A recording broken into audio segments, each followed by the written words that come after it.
சென்னை புறநகர் பகுதியான தாம்பரம் சானட்டோரியம், குரோம்பேட்டை, பல்லாவரம் உள்ளிட்ட சுற்றுவட்டார பகுதியில் 15 நிமிடமாக பெய்த கனமழையின் காரணமாக தாழ்வான பகுதிகளில் மழைநீர் தேங்கியது.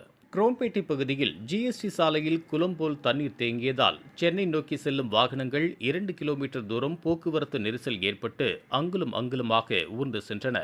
இதனால் வழக்கமாக பணிக்கு செல்வோர் கடுமையாக பாதிக்கப்பட்டனர்.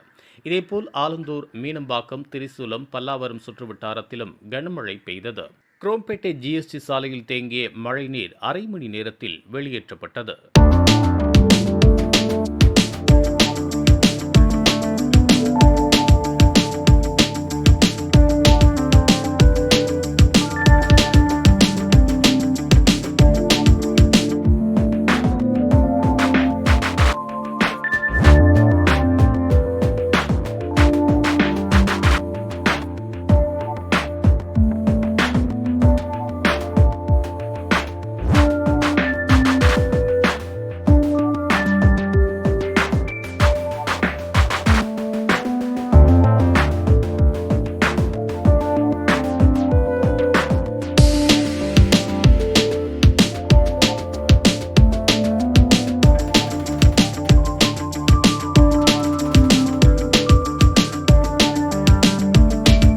இதுபோன்ற உள்ளூர் செய்திகள், மாநில செய்திகள் மற்றும் பயனுள்ள தகவல்களை உடனுக்குடன் தெரிந்து கொள்ள GST ஆன்லைன் மீடியாவை இலவசமாக சப்ஸ்கிரைப் செய்து கொள்ளுங்கள்.